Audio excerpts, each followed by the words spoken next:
palabras, cada uno tome su cruz y sígame, en la mente de las personas de aquel tiempo venía una de las ejecuciones o la ejecución más cruel que había en aquel tiempo por el Imperio Romano, que era la crucifixión.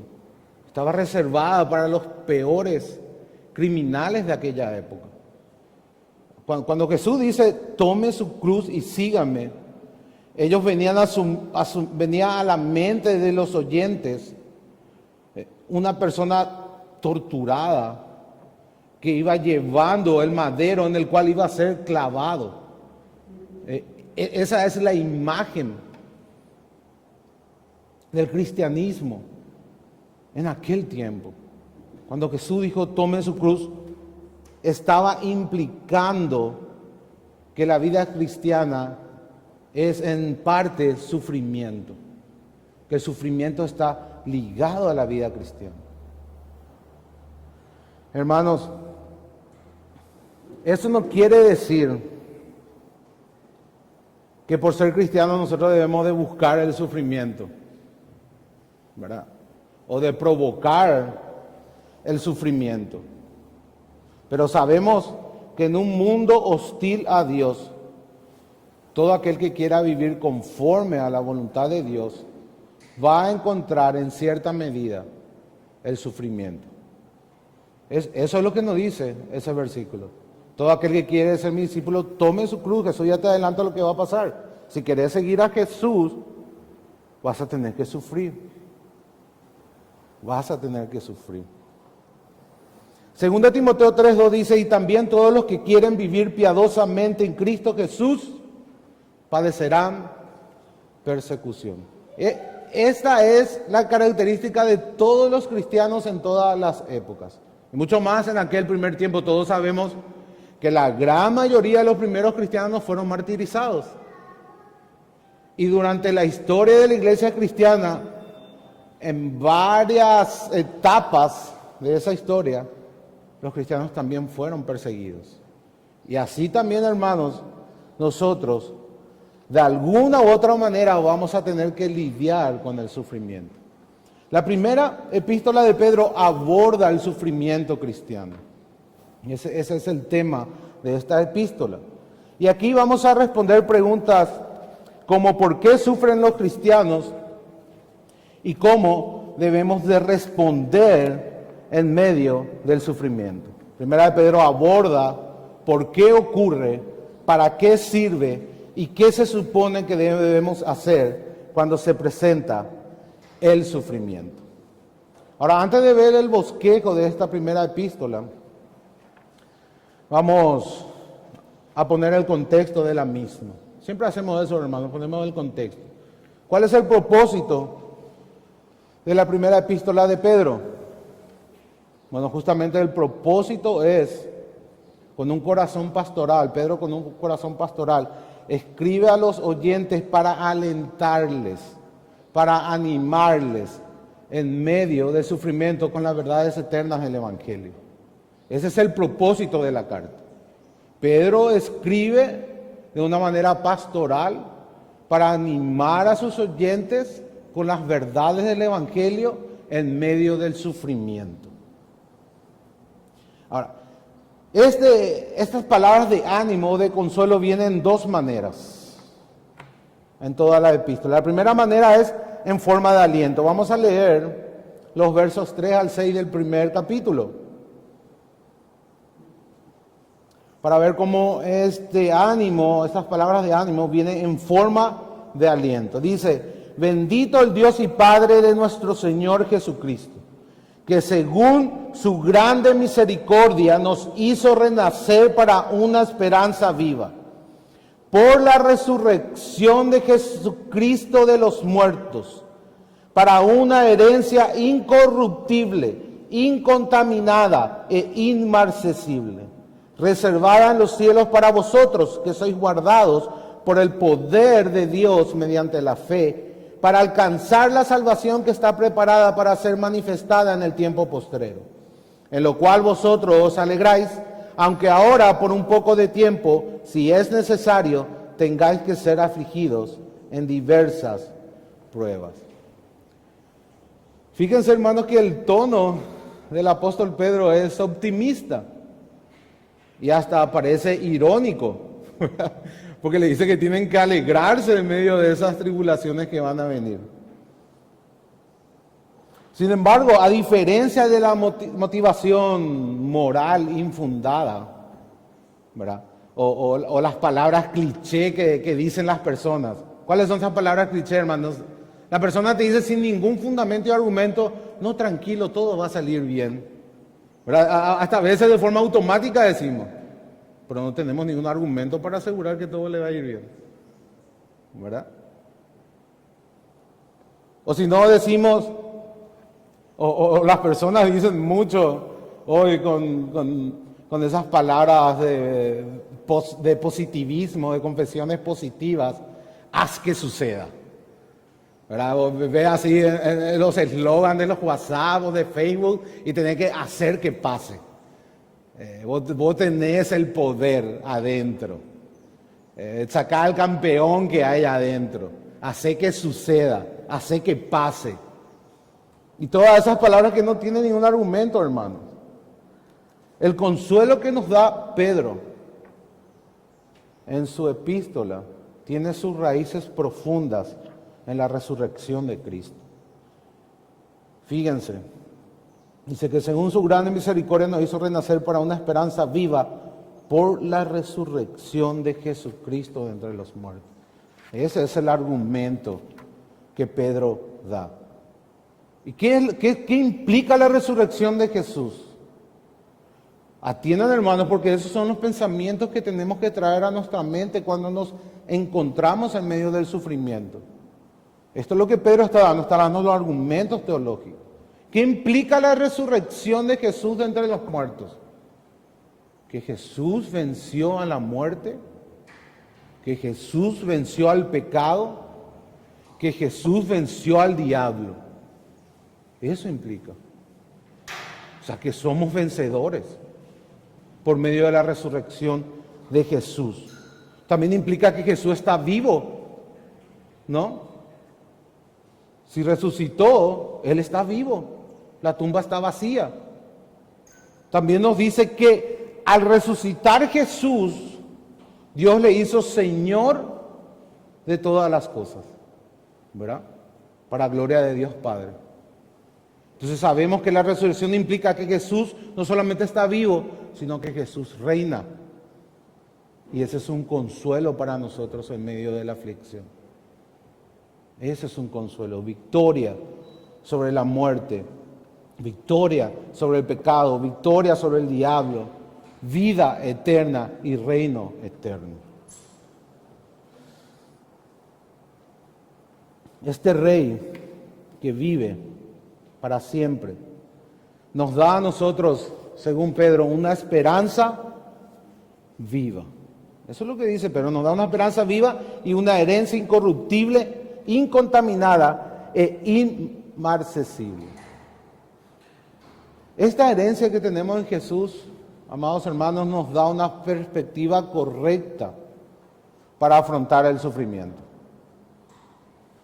Nosotros tenemos que encarar el sufrimiento de esta manera, teniendo como fundamento teológico la resurrección de Jesús y todo lo que eso implica para nosotros. Una esperanza viva y una herencia eterna, inmarcesible, incorruptible. ¿Qué es el sufrimiento comparado con estas cosas? ¿Qué es esta vida comparado con esa eternidad llena de riquezas y de esa herencia?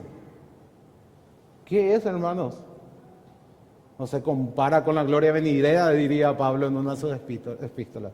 Esta leve tribulación momentánea no se compara con la gloria venidera. Esos son dos tipos de pensamientos que debemos de traer a nuestra mente cuando nos visita el sufrimiento. El segundo tipo de consuelo que nos da Pedro, nos da en forma de imperativos o de mandatos. El primero dijimos que nos da en forma de aliento, de palabras de aliento, arraigadas en la resurrección de Cristo. La segunda forma que nos da es a través de imperativos, a través de mandatos, que son instrucciones para nosotros. Hermanos, qué distinto es afrontar un desafío o una situación o una demanda cuando uno está preparado para hacerlo. ¿Verdad que es distinto? El consuelo que uno tiene es distinto.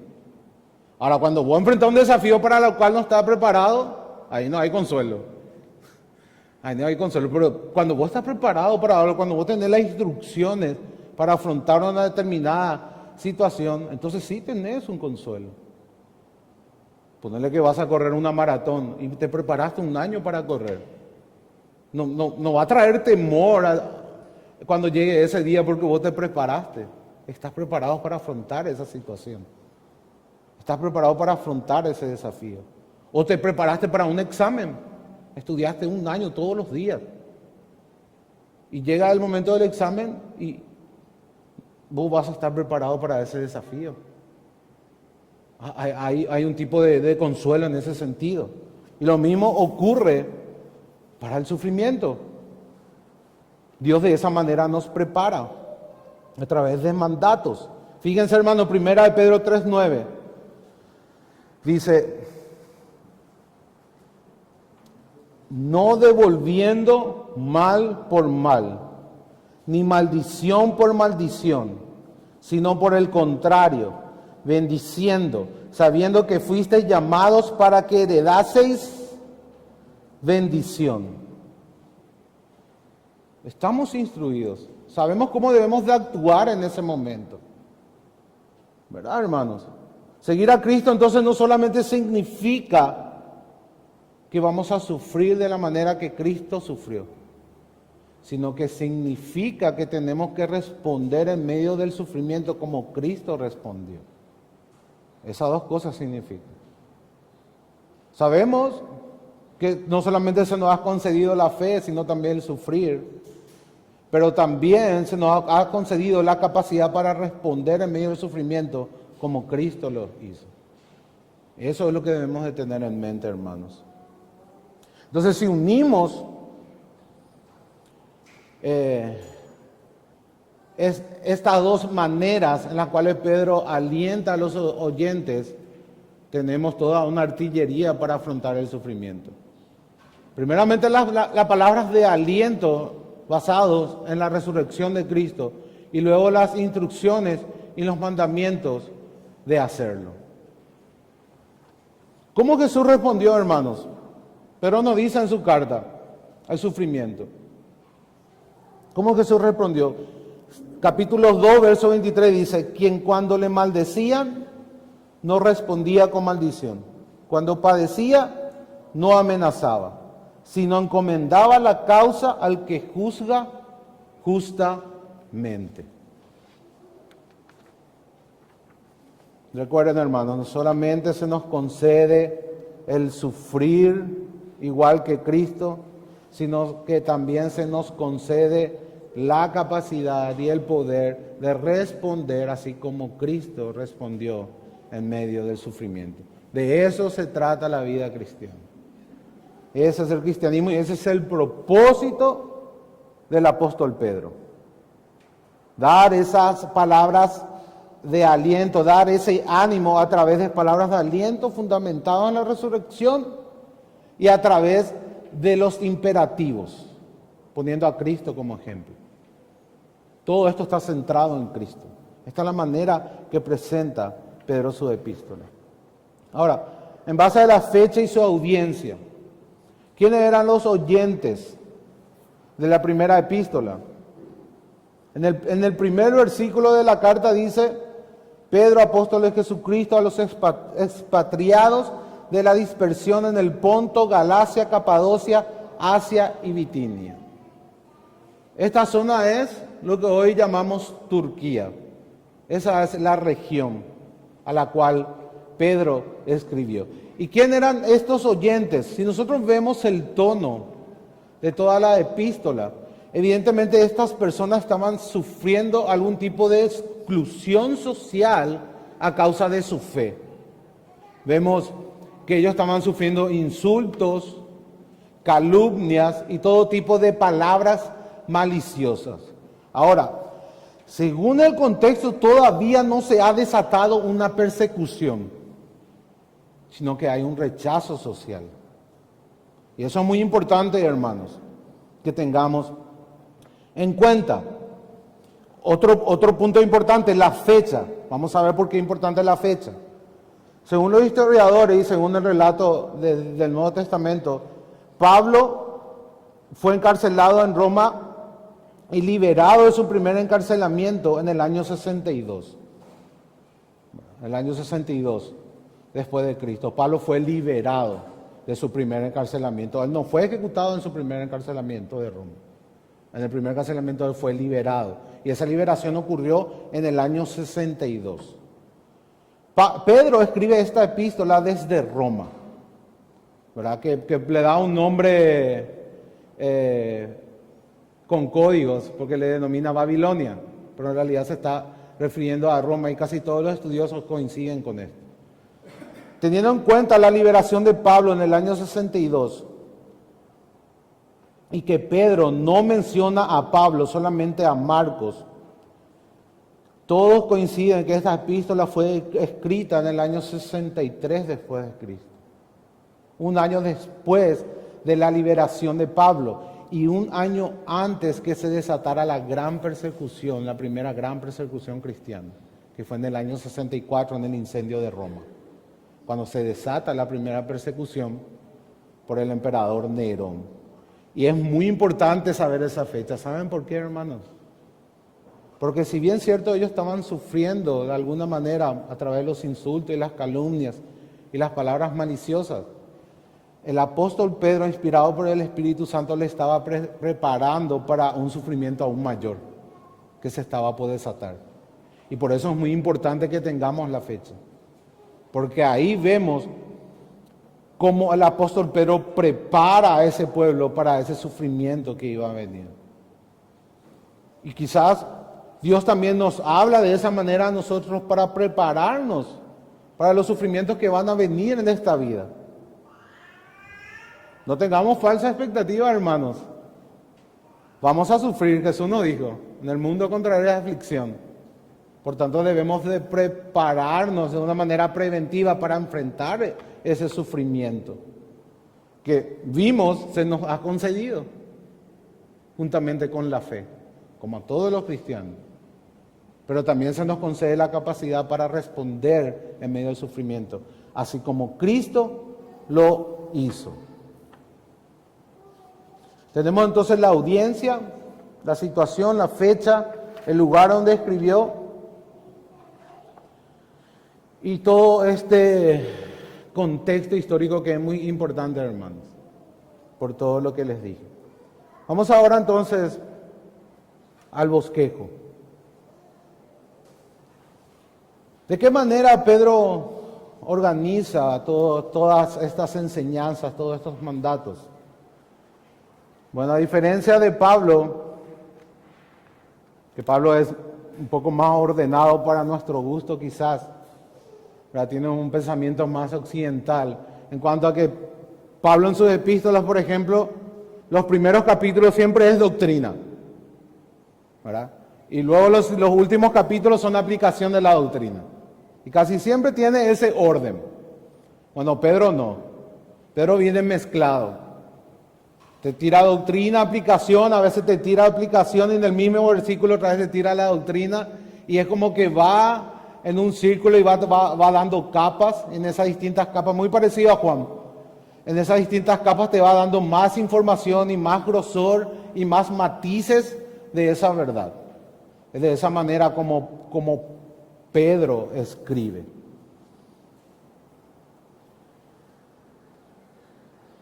En esta primera epístola, teniendo en cuenta de esa manera como Pedro escribe, Cristo se presenta como el único e intachable Salvador que libra a su pueblo del sufrimiento eterno, del infierno.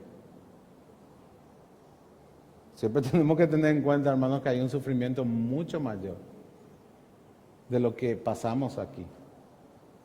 Y Pedro siempre presenta a Cristo Jesús como el único e intachable, irreprensible, inmarcesible, que libra a su pueblo de ese sufrimiento eterno. Y también presenta a Cristo como el ejemplo que el pueblo tiene que tener para responder a ese sufrimiento, para afrontar a ese sufrimiento. Cuando se dirige Pedro a sus oyentes, se dirige a ellos de dos maneras. Y estas dos maneras nos da el marco para interpretar toda la epístola. Usa dos nombres claves: expatriados y escogidos de Dios. Y en la primera parte de la epístola desarrolla la denominación de escogidos de Dios. Esa primera parte va del capítulo 1, verso 3, al verso 10 del capítulo 2. En el versículo 3 del capítulo 1, entonces, hermanos, comienza Pablo a desarrollar la verdad de que el pueblo de Dios son escogidos de Dios. Nos habla de los beneficios y las demandas. Vamos a leer los versos 10 al 12 del capítulo 1 y a ver un poco qué nos dice el apóstol Pedro acerca de estas cosas. Dice la palabra de Dios: los profetas que profetizaron de la gracia destinada a vosotros inquirieron y diligentemente indagaron acerca de esta salvación, escudriñando qué persona y qué tiempo indicaba el Espíritu de Cristo que estaba en ellos, el cual anunciaba de antemano los sufrimientos de Cristo y las glorias que vendrían tras ellos. A estos se les reveló que no para sí mismos, sino para nosotros administraban las cosas que ahora os son anunciadas por los que os han predicado el Evangelio por el Espíritu Santo enviado del cielo, cosas en las cuales anhelan mirar los ángeles. Fíjense, hermanos, qué gloriosa es la salvación que nosotros tenemos. O sea, esa gloria que fue anunciada aún por los profetas del Antiguo Testamento es lo que nosotros gozamos ahora. Y fíjense que es tan gloriosa que dice al final del capítulo 12, cosas en las cuales anhelan mirar los ángeles. Esta es la gran verdad, hermanos, que muchas veces perdemos. Que lo que Dios hizo por nosotros, que al Dios escogernos como su pueblo, Él nos dio su gloria. Y es esa gloria de la que apunta toda la historia de la salvación. Toda la historia de la salvación se trata de que Dios se glorifica en salvar a su pueblo. Y esa gloria es la que tenemos nosotros. Y aún los ángeles quieren mirar esa gloria. Eso es lo que dice acá, cosas a las cuales los ángeles anhelan mirar. Y cuando Pedro nos da esta verdad, como dijimos de manera yuxtapuesta, por así decirlo, él pone siempre al lado las responsabilidades que implican estas verdades. Fíjense en los versos 15 y 16. Inmediatamente Pedro, después de dar estas verdades gloriosas, viene quizás uno de los mandamientos más conocidos por todos nosotros, una de las responsabilidades más claras de todos nosotros como pueblos de Dios. Es una de las demandas más evidentes en toda la historia de la redención. Porque dice, sino como aquel que os llamó es santo, sed también vosotros santos en toda vuestra manera de vivir. Porque escrito está, sed santos, porque yo soy santo. Y esa es una cita de Levítico. Esa es la responsabilidad que viene incluida con la gloria de ser el pueblo escogido de Dios. Hay una responsabilidad. Dios demanda que seamos santos, como Él es santo. Y muchas veces olvidamos eso, hermanos. Hacemos mucho énfasis en los beneficios y olvidamos nuestras responsabilidades. ¿Verdad?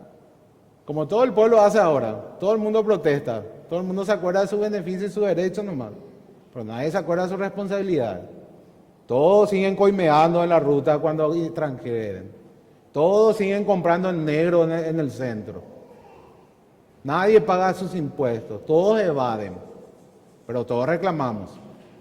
Que los políticos sí, ellos sí tienen que ser íntegros y honestos, yo no, ¿verdad? Yo no importa, yo puedo seguir coimeando, transando, mercando en negro, no importa. No, hermanos, tenemos responsabilidades también como cristianos. Tenemos que ser santos como Dios es santo. Eso viene en el paquete. Viste, en el súper te va así y dice, pague uno y lleve dos, ¿verdad? Viene junto, no podés separar. O es todo o es nada.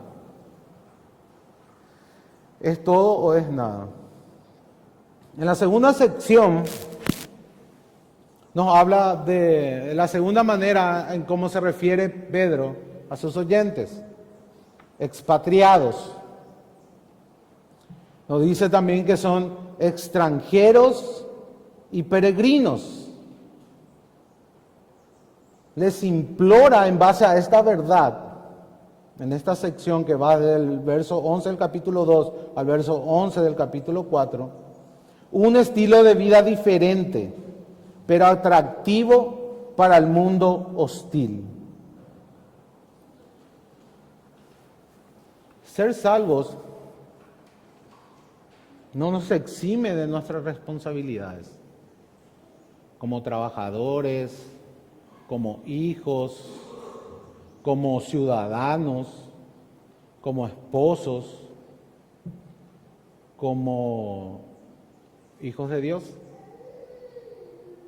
No exime nuestra responsabilidad. Y Pedro les dice en esta sección que ellos deben de vivir de esa manera, que no deben de adecuarse al mundo. Es parecido a lo que Pablo le dice, pero en otras palabras. Pablo nos dice, recuerda, no conforméis a este siglo. Y Pedro dice, tienen que vivir como extranjeros y peregrinos. O sea, no como gente de este mundo, porque nuestra ciudadanía está en los cielos. Entonces tenemos que vivir como tal.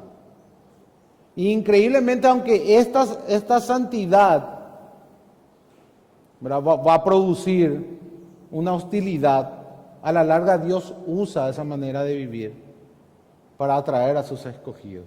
Eso es lo que Pedro dice en esta sección de la carta. En la última parte del capítulo, del verso 12 del capítulo 4 al verso 14 del capítulo 5,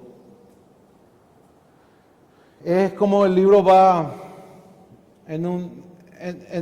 va tocando la cima de sus amonestaciones y de sus exhortaciones y de sus instrucciones.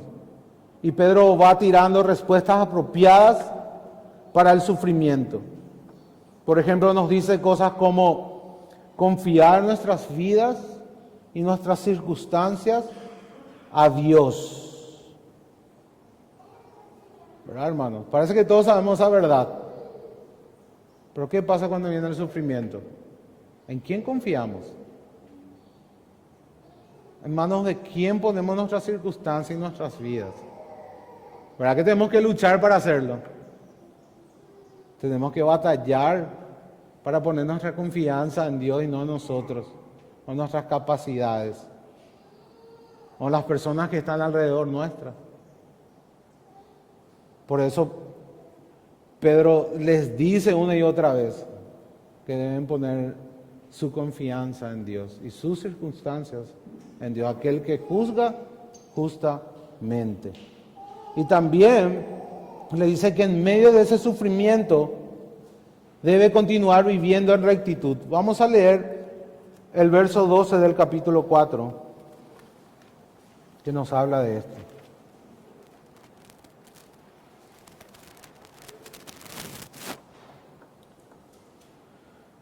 Dice: amados, no os sorprendáis del fuego de prueba que os ha sobrevenido, como si alguna cosa extraña os aconteciese, sino que gozaos por cuanto sois participantes de los padecimientos de Cristo, para que también en la revelación de su gloria os gocéis con gran alegría. Si sois vituperados por el nombre de Cristo, sois bienaventurados, porque el glorioso Espíritu de Dios reposa sobre vosotros. Ciertamente de parte de ello Él es blasfemado, pero por vosotros Él es glorificado. Así que ninguno de vosotros padezca como homicida, o ladrón, o malhechor, o por entremeterse en lo ajeno. Pero si alguno padece como cristiano, no se avergüence, sino glorifica a Dios por ello. Porque es tiempo de que el juicio comience por la casa de Dios. Y si primero comienza por nosotros, ¿cuál será el fin de aquellos que no obedecen al Evangelio de Dios? Y si el justo con dificultad se salva, ¿dónde aparecerá el impío y el pecador? De modo que los que padecen según la voluntad de Dios encomienden sus almas al fiel Creador y hagan el bien. Esa es la amonestación: encomienden sus almas al Creador y hagan el bien. Fíjense que son dos principios. Uno está en la confianza y uno está en esforzarse siempre a tener una vida de rectitud. Esa es la manera como debemos de responder en medio del sufrimiento. Eso es lo que nos dice, hermano, en la última sección.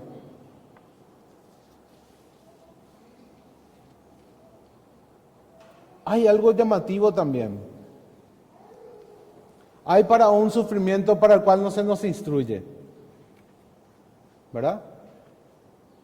Leímos, no sé si se dieron cuenta, para aquel que hace lo malo. En el 15 dice: ninguno de vosotros padezca como homicida o ladrón o malhechor o por entremeterse en lo ajeno. Fíjense que para esas situaciones Pedro nos está dando instrucción. Para esas situaciones de lo que el hombre sembrare, cosechará. Por tanto, cuando nosotros estamos provocando el sufrimiento en nuestras vidas, no podemos tener falsas esperanzas, hermanos. No debía de haber ocurrido. Es claro que Dios siempre va a estar con nosotros y Dios va a obrar en nuestros corazones. Pero no ese es el contexto de esta epístola. Esta epístola habla a las personas que están sufriendo por causa de Cristo, por causa de su fe. No porque estaban robando, o no porque estaban haciendo cosas indebidas. Y fueron. Tenemos que tener en cuenta eso, hermanos. Muchas veces queremos hacer pasar como sufrimiento cristiano cosas que nosotros provocamos en nuestras vidas. Y ahí lo que debemos de rogar es misericordia a Dios y arrepentirnos de nuestros pecados. Y no querer aplicar falsamente versículos que no aplican a nuestro contexto. Ahí es solo la misericordia de Dios. Arrepentimiento y rogar por la misericordia de Dios. Estas palabras de consuelo no van para ese tipo de sufrimiento. Van para las personas que están sufriendo por su fe. Va para cuando vos recibís burlas o insultos de tus parientes a causa de tu fe cristiana. O sufrí bullying en tus compañeros de trabajo, de escuela o de facultad. O tu jefe te trata mal o se burla de tu cristianismo. Es para ese tipo de sufrimiento que aplica las instrucciones del apóstol Pedro. En el capítulo 5 Hay algo muy llamativo. Ahí Pablo habla de los líderes que deben de cuidar al rebaño, habla de la sujeción de los miembros de la iglesia, especialmente de los jóvenes, le dice que se mantengan firmes, pero también nos habla de que una de las maneras de afrontar el sufrimiento es a través de la sujeción a las autoridades. ¿Alguna vez relacionaron eso, hermanos? La manera en que tenemos que responder al sufrimiento es sujetándonos a las autoridades. Pablo habla de todo tipo de sujeción. Habla de la sujeción de la esposa al esposo. Habla de la sujeción de los esclavos a sus amos. Habla de la sujeción de los miembros a sus pastores. Y recuérdense que estas instrucciones vienen en un contexto de sufrimiento. El apóstol Pedro nos está diciendo cómo debemos de responder en medio del sufrimiento. Y eso es muy llamativo, hermanos, porque quizás nunca nosotros respondemos de esa manera. O nunca asociamos que esa sujeción es una manera digna de cómo responder al sufrimiento. Habla también de la sujeción a las autoridades. Entonces el tema de esta epístola es la persecución y nuestra confianza, ¿verdad?, en esa esperanza viva y en esa herencia que tenemos con Cristo. No es simplemente sobrevivir a la persecución, sino que tenemos que convertir esa persecución en un testimonio. Ese es el llamado, hermanos. Tenemos que testificar de Cristo en medio del sufrimiento. No estamos llamados solamente a sufrir con Él, sino a responder como Él respondió. Esa es la premisa que vimos al comienzo, ¿recuerdan? Entonces, en medio del sufrimiento, nosotros estamos llamados a testificar, no solo a sobrevivir. Muchas veces solamente queremos sobrevivir al sufrimiento, ¿verdad? Queremos estar ahí, que pase todo y que sigamos de pie, que no se caiga nada. Pero no se trata solamente de eso. Dios nos llama a testificar en medio del sufrimiento, para que los incrédulos glorifiquen a Dios en el día de la visitación. Ese es el propósito, hermanos, del sufrimiento. Recuerden que todas las cosas ayudan a bien a los que aman a Dios. Y eso incluye en esos sufrimientos.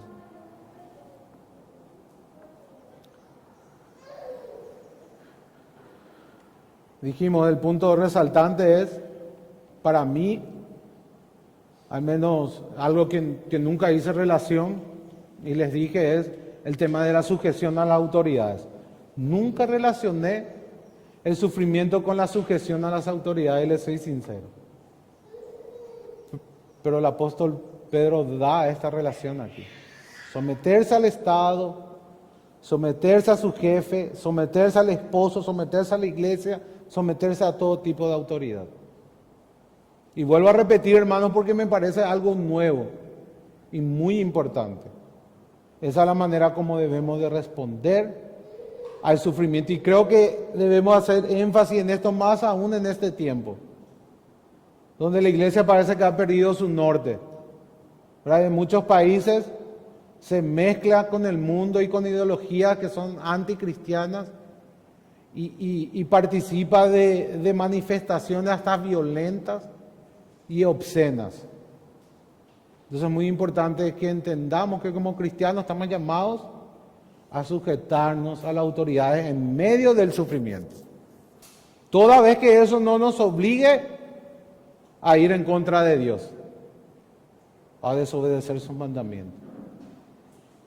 Toda vez que eso no nos obliga a eso, estamos llamados a sujetarnos a las autoridades.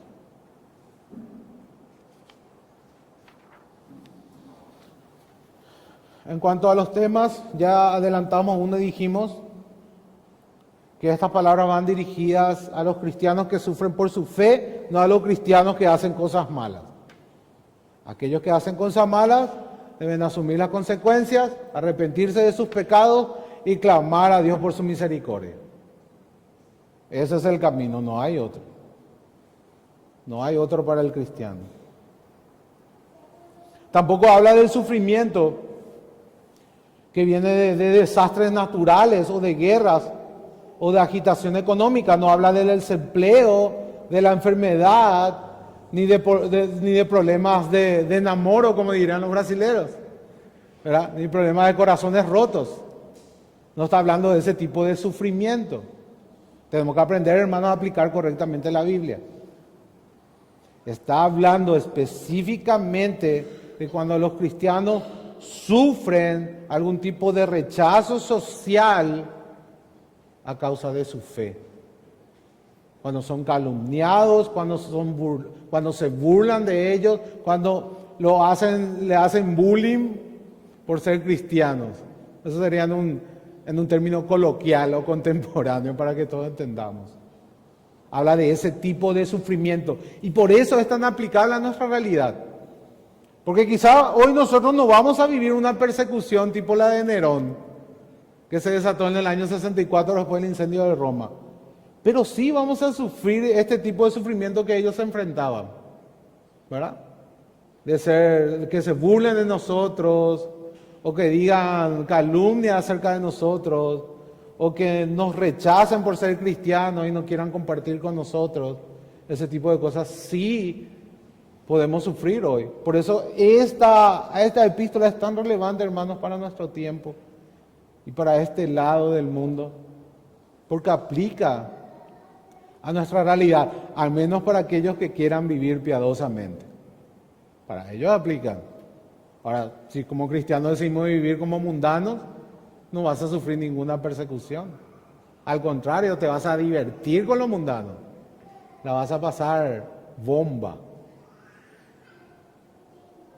Pero para aquel que quiera vivir piadosamente, para aquel que quiere seguir a Cristo, tomar su cruz, ese sí va a encontrar ese tipo de sufrimiento, ese tipo de rechazo social.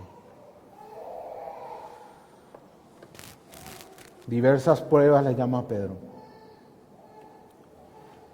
Ahora, varias preguntas podemos hacernos que ya respondimos de alguna u otra manera, pero es bueno que lo volvamos a hacer. ¿Por qué ocurre el sufrimiento? ¿O cuándo va a terminar ese sufrimiento? ¿Y cómo podemos soportar ese sufrimiento? Son preguntas válidas, ¿verdad? ¿Por qué? ¿Cuántas veces te preguntaste, ¿por qué, Señor? ¿Por qué estoy sufriendo? ¿Cuándo va a terminar? ¿Hasta cuándo, Señor? Dice el salmista, ¿verdad? Son preguntas válidas, hermanos, que tenemos que responder antes. ¿Verdad que tenemos que responder antes? Porque todos nos hacemos esa pregunta cuando estamos en el sufrimiento. ¿Por qué y hasta cuándo? Al menos esas dos te vas a hacer. ¿Verdad? Y la tercera también. ¿Qué tengo que hacer, Señor? ¿O qué hice? Pero tiene relación. Entonces esas tres preguntas tenemos que abordar antes de que se incendie Roma. Así como hizo Pedro. Abordó el sufrimiento antes de que se incendie Roma y que se desate la persecución. Bueno, ¿por qué sufrimos? Yo creo que ya dijimos que si queremos vivir en santidad, vamos a ser perseguidos de una u otra manera.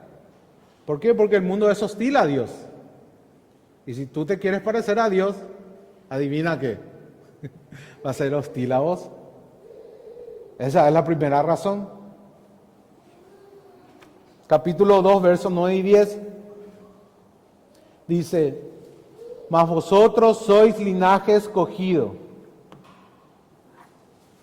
real sacerdocio, nación santa, pueblo adquirido por Dios, para que anunciéis las virtudes de aquel que os llamó de las tinieblas a su luz admirable.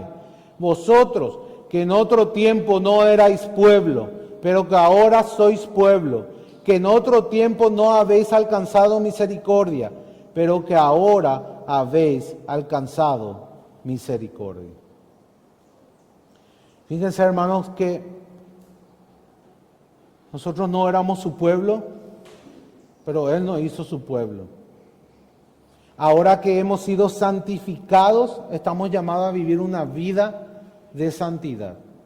Nunca tenemos que perder esa perspectiva de la santidad. Muchas veces olvidamos, teóricamente sabemos, pero en la práctica creemos que la santidad solamente se refiere a la pureza externa, o sea, a la vida de pureza. Pero la santidad es mucho más que eso. La santidad implica de que Dios te ha apartado para sí. Ahí comienza el concepto de la santidad. En realidad ese es el significado original del texto original, apartado para Dios. Ese es el significado, hermanos, del término santidad, apartado para Dios. Dios nos aparta para nosotros, nos consagra para Él. Nos hace, dice, un linaje escogido, un real sacerdocio, una nación santa, pueblo adquirido por Él. Ese es el concepto de la santidad. Esa es la verdad que tenemos que traer en nuestros corazones, que nos va a alentar a vivir una vida de pureza. Cuando yo entiendo que Dios me apartó para Él, y lo hizo por su gracia, soy un escogido de Dios, soy parte del pueblo escogido de Dios, del real sacerdocio, del linaje escogido. Eso está diciendo, hermano. Entonces yo entiendo que debo de vivir de esa manera, siendo el pueblo escogido de Dios, consagrado para Él. ¿Se dan cuenta la relación, hermano? Cuando no asociamos en la práctica, en la vida cotidiana, esa verdad de que Dios nos apartó para sí, vamos a querer vivir una santidad meramente de obras externas, pero no de un entendimiento que nace en mi corazón. ¿Cuál es mi identidad? Mi identidad es que soy un pueblo escogido, soy parte del pueblo escogido, que Dios me ha apartado para sí, para que yo cumpla su propósito. Y es de allí que parte el deseo de una obediencia que brota de un entendimiento correcto de nuestra identidad.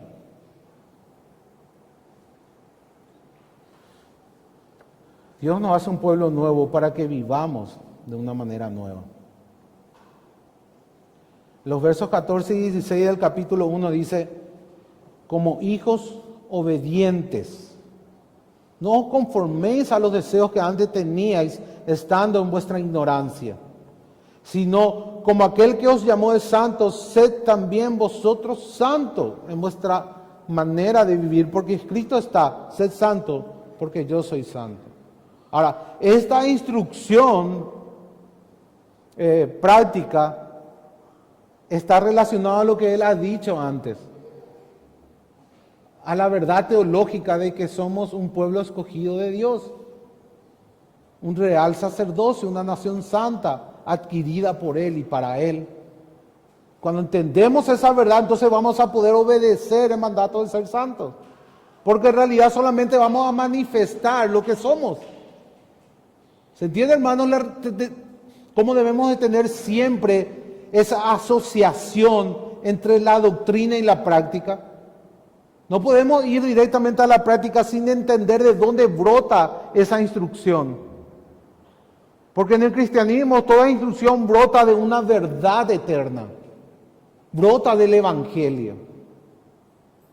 La vida de santidad brota de que Dios nos ha hecho santos. Dios nos ha escogido para sí, Dios ha hecho un pueblo para Él, nos ha consagrado para Él. Desde antes de la fundación del mundo, y de ese entendimiento brota una vida de santidad, porque esa es mi identidad, eso es lo que yo soy. Dios me hizo eso.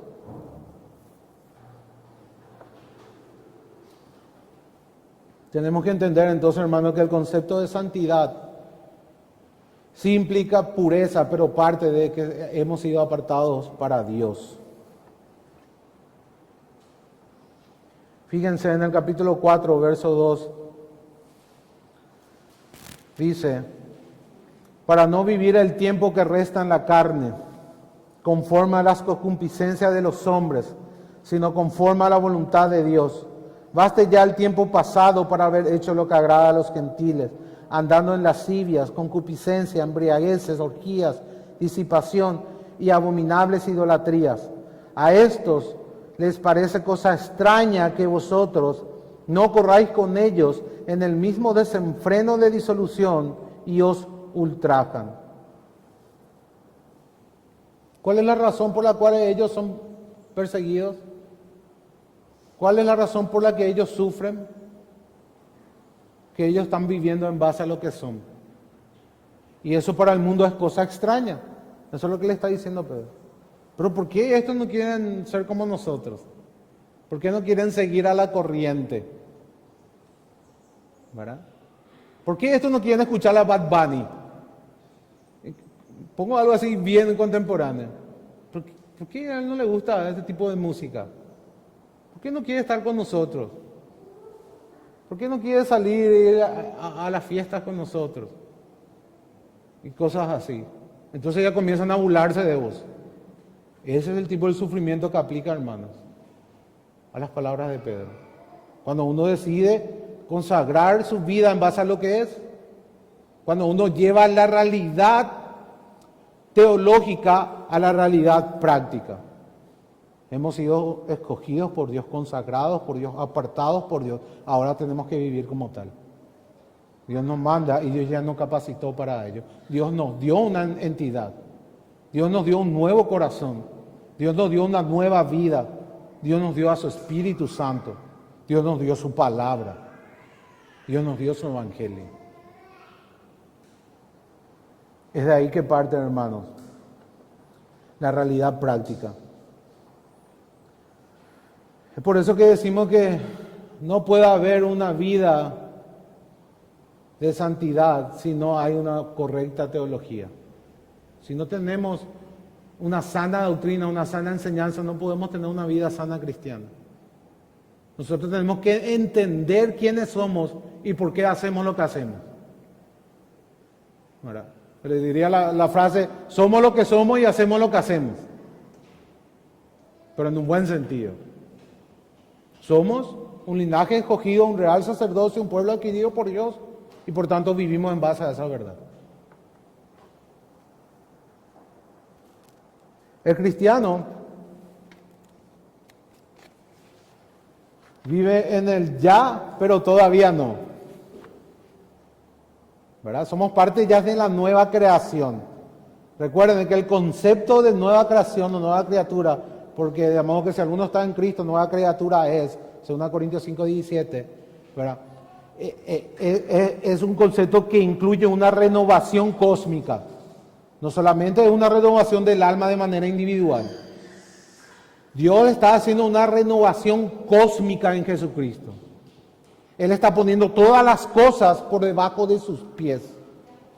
Toda la creación está gimiendo por ese momento en donde se consume esa renovación cósmica. Recuerden, Pedro nos habla de nuevos cielos y nueva tierra, donde mora la justicia. Y parte de esa renovación somos nosotros los cristianos. En Cristo Él está renovando todas las cosas, está haciendo todas las cosas nuevas. Eso es lo que significa, no que te va a dar una nueva casa, un nuevo auto. Significa que Dios está renovando todo el universo en Jesucristo conforme a su diseño original. Y eso Él está empezando en su pueblo, desde adentro para afuera. Eso es lo que Él está haciendo. Entonces nosotros estamos en el nuevo mundo, pero también estamos en el viejo mundo. Y a veces entramos en ese conflicto, ¿verdad? El pecado aún mora en nosotros, decía Pablo en Romanos 7. Pero ya no soy yo, pero está ahí. Pero no soy yo, está ahí. Entonces hay un conflicto del ya, pero todavía no. Y eso también ocurre en nuestras vidas. Nosotros ya sabemos lo que somos, ya tenemos el Espíritu Santo, tenemos un corazón renovado, está ocurriendo una renovación de nuestra mente, una renovación de nuestros afectos, una renovación de nuestros hábitos, de nuestras conductas, apuntando a ese nuevo mundo en donde mora la justicia. Entonces vivimos en el ya, pero todavía no. Esa es la atención siempre del cristiano. Eso debe llevarnos a otras implicaciones. No debemos de esperar que este mundo se comporte de cierta manera porque no lo va a hacer. ¿Se entiende, hermanos? Pero nosotros sí debemos esperar. Debemos de esperar que vivamos conforme a nuestra identidad. No son solamente argumentos teológicos o doctrinales, sino que debemos de vivir conforme a esas verdades. Estamos llamados a testificar. El llamamiento del cristiano, como vimos el domingo pasado, es de ser testigos a todas las naciones. Y eso implica nuestra manera de vivir, hermanos. Dios usa nuestra manera de vivir. Es cierto que tenemos que predicar la palabra. Si no predicamos, si no abrís tu boca, nadie se va a salvar. Pero si no acompaña con un testimonio de vida, es muy probable que Dios tampoco use la predicación de tu boca. Porque estamos llamados a ambas cosas. Estamos llamados a ser santos también, como Dios es santo. Siempre el pueblo de Dios tuvo ese llamado. Y la iglesia no es la excepción. Este es un motivo por el cual la iglesia encuentra sufrimiento. Porque las personas se ven confrontadas cuando un cristiano vive conforme a su fe. Se siente incómoda. Le molesta que esa persona sea íntegra. Le molesta que esa persona no siga la corriente. Le molesta que esa persona sea distinta. No puede tolerar. Y comienza a burlarse. Es lo primero que hace. A las personas. Si vives tu fe de una manera íntegra, vas a ver que a las personas le va a molestar. Y te van a tratar como un bicho raro. Esa es la primera reacción, porque confronta, hermanos. La santidad confronta. La santidad es como un espejo que te muestra lo que sos. Cuando alguien viene y se encuentra con alguien que es el santo, inmediatamente todas sus imperfecciones brillan. Y él se da cuenta de todas las cosas malas que tiene y eso le molesta. Eso es lo que pasa. Es lo mismo cuando nosotros nos enfrentamos a la santidad de Dios. ¿Cuál es la primera reacción? Inmediatamente salen todos nuestros defectos. Somos conscientes de todos nuestros defectos. ¿Verdad? Todo lo que nos falta para llegar a ese estándar. Bueno, y eso ocurre también con las personas. Cuando se encuentra con un cristiano que está viviendo en santidad, se va a ver confrontada por esa santidad. Y todas sus fallas, todos sus pecados van a venir a su conciencia. Y eso es lo que produce la persecución. No quizás para matarle, pero sí en forma de burla, en forma de calumnias o en forma de desprecio.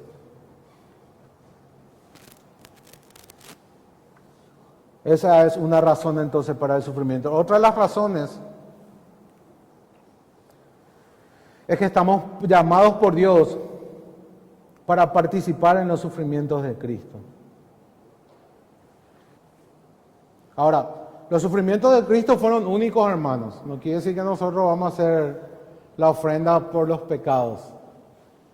Pero así como Cristo fue llamado a sufrir, nosotros también estamos llamados a sufrir. ¿Verdad? Dice el apóstol Pedro en el capítulo 2, versos 20 y 21, pues, ¿qué gloria es si pecando sois abofeteados y lo soportáis?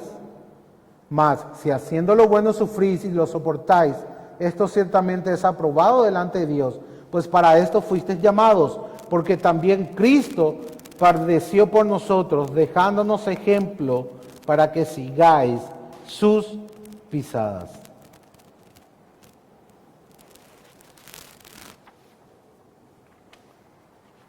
Cristo es un ejemplo también en ese sentido a imitar. Debemos de seguir sus pisadas. Si Cristo sufrió, si el Maestro sufrió, ¿por qué sus discípulos no van a sufrir? ¿Verdad? Esa fue la enseñanza de Jesús.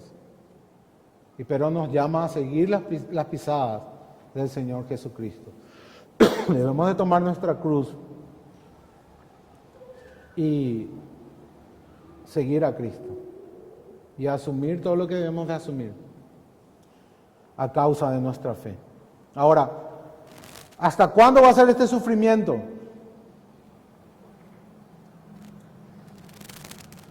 Dios dice, hasta cuando Cristo vuelva.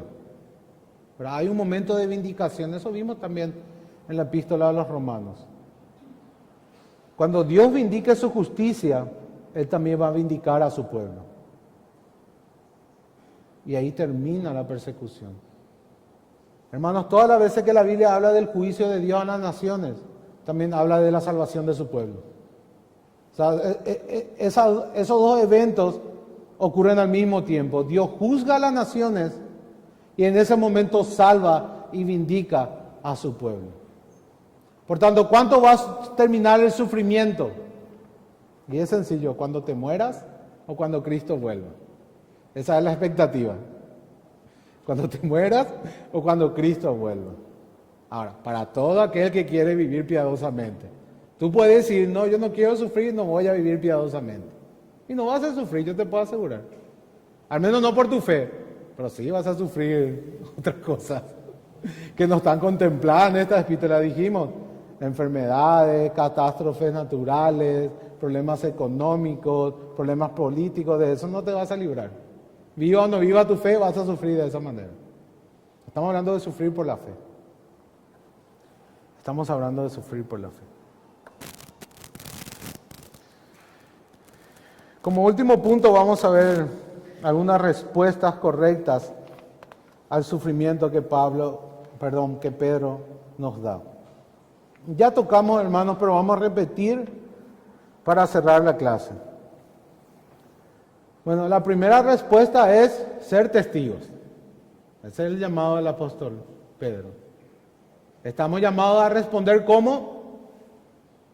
A ser testigos en medio del sufrimiento, a testificar nuestra fe. Dice en el capítulo 2, versos 23 y 24, poniendo de ejemplo de nuevo a Jesús, Pedro, como casi en toda la epístola, quien cuando le maldecían no respondía con maldición, cuando padecía no amenazaba, sino encomendaba la causa al que juzga justamente, quien llevó él mismo nuestros pecados en su cuerpo sobre el madero, para que nosotros, estando muertos a los pecados, vivamos a la justicia, y por cuya herida fuisteis sanados.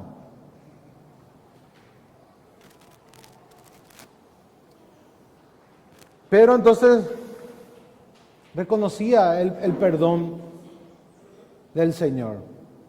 ¿Verdad, hermanos? Sabía lo bueno que era Cristo y lo bueno que podría hacer para alguien como él. ¿Recuerdan el testimonio de Pedro? ¿Qué había hecho Pedro en la crucifixión de Cristo? Él había negado, hermanos. Y él había experimentado la gracia del Señor de una manera muy especial. Por sobre todo la gracia del perdón. Y todos nosotros de alguna u otra manera éramos enemigos de Dios. ¿Verdad? Y Dios nos perdonó. Ese pensamiento también tenemos que traer cuando las personas se burlan de nosotros o dicen cosas malas de nosotros. Que nosotros también estábamos en algún momento de la historia en ese lugar. Y que por la misericordia de Dios ahora estamos del otro lugar. Entonces tenemos que bendecirlo y orar por esas personas. Y de esa manera ser testigos. Y esa es la manera de testificar. No es decirle, hijo del diablo, arrepentite de tus pecados y cree en Jesús. No, es mostrando esa gracia que Dios tuvo con nosotros al perdonar nuestros pecados. De esa manera es como debemos de testificar. Y relacionado a eso está la segunda manera de hacerlo, mostrando amor. Esa es la segunda manera de responder en medio del sufrimiento. Mostrar amor unos por los otros. ¿Qué es lo primero que hacemos, hermanos, cuando nos vemos en problemas? ¿Qué es lo que primero sale a relucir en nuestros corazones? Es fácil ser amable y mostrar amor cuando no estás en problemas, ¿verdad? Cuando las cosas van bien, todo corazoncito, besito, besito en WhatsApp y Facebook. Pero cuando estamos en problemas, ¿qué es lo que primero resalta en nuestros corazones? El egoísmo. Ahora pensamos solamente en nosotros y en nuestro problema. Y nos olvidamos de testificar, nos olvidamos de hablar, nos olvidamos del mundo. Solamente yo me veo, yo miro en el espejo y no le veo a nadie, solo yo y mis problemas. Así es, ¿verdad? Entonces, mucho más aún en medio del sufrimiento estamos llamados a recordar que tenemos que mostrar el amor de Cristo. Y el amor de Cristo por sus enemigos.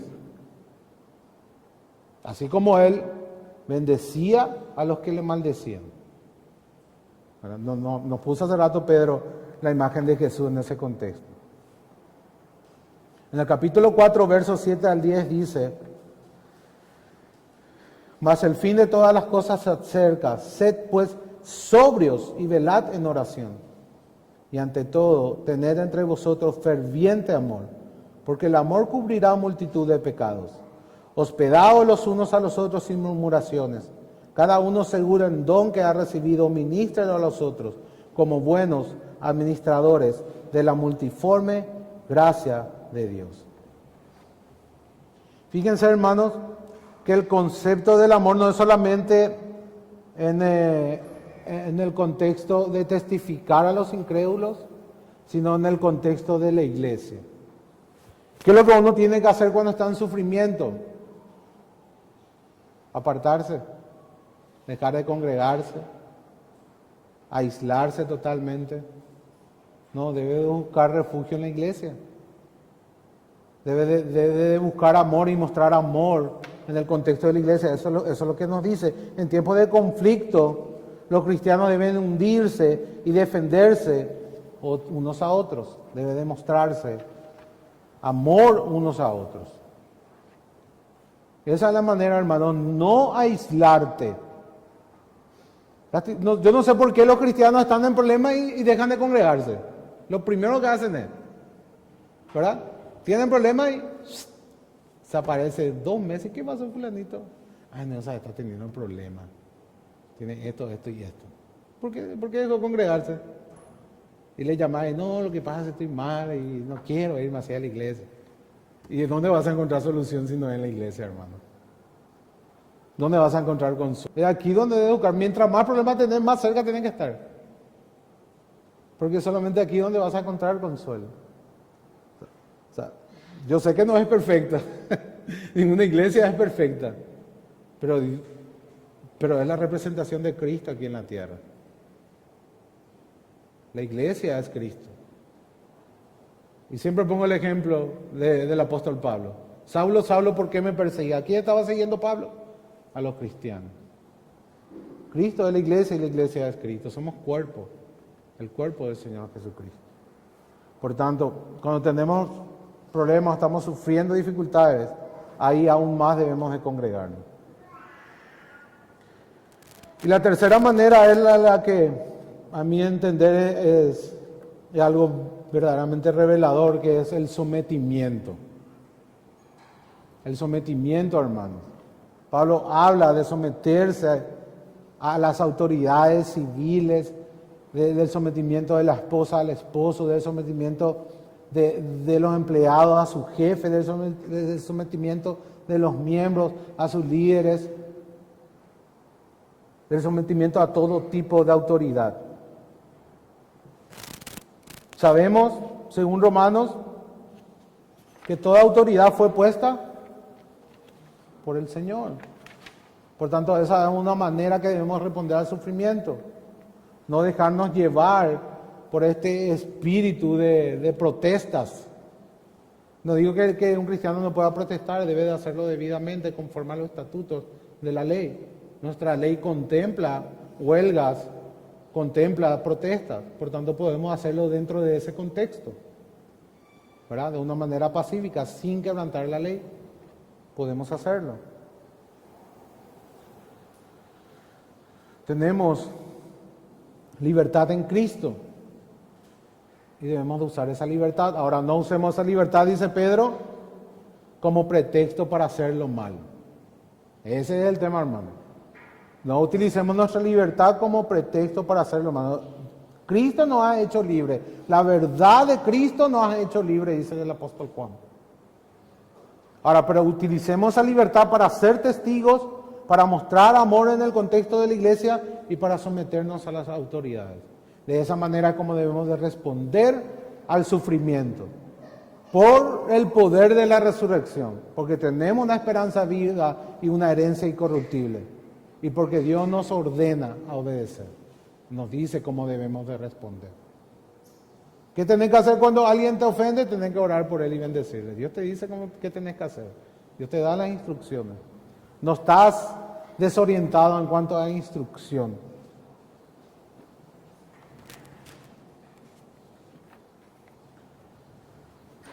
Pedro finaliza sus cartas con unas palabras de aliento. En cada capítulo, hermanos, déjenme leerles y quiero que mediten en estas palabras. Al finalizar el capítulo 1, en el verso 13, dice: ceñid los lomos de vuestro entendimiento. Luego, en el versículo 1 del capítulo 4 dice: armaos del mismo pensamiento de Cristo. En el versículo 19 del capítulo 4 dice: sed sobrios y velad. En el versículo 8 del capítulo 5 dice: encomienden sus almas al fiel Creador y hagan el bien. Y termina en el verso 12 del capítulo 5: estad firmes. Tenemos que considerar lo que Dios nos está llamando con esta carta. Estamos siendo llamados a un compromiso, hermanos, con nuestro cristianismo. Estamos siendo llamados a renunciar al pecado. Estamos siendo llamados a testificar. Estamos siendo llamados a mostrar amor a nuestros hermanos. Estamos siendo llamados a obedecer y a confiar en Dios. Y a Dios, nuestras vidas y nuestras circunstancias. Oremos. Padre, te damos gracias, Señor, por tu palabra en esta mañana. Prepara nuestros corazones para poder tener las armas para enfrentar el sufrimiento. El sufrimiento a causa de nuestra fe. Sabemos, Señor, que todo aquel que quiera vivir piadosamente va a sufrir en esta vida. Ayúdanos a responder de una manera que sea agradable a ti, a testificar en medio del sufrimiento, a mostrar amor, a someternos a las autoridades, a poner nuestra confianza en ti, Señor, a entregarte nuestras vidas y nuestras circunstancias, a meditar en la gloriosa verdad de la esperanza viva y la herencia que tenemos en Cristo por el poder de la resurrección. Oh Señor, trae consuelo a nuestras almas y ánimo para darte gloria en todo esto. Por Jesucristo nuestro Señor te lo pedimos. Amén.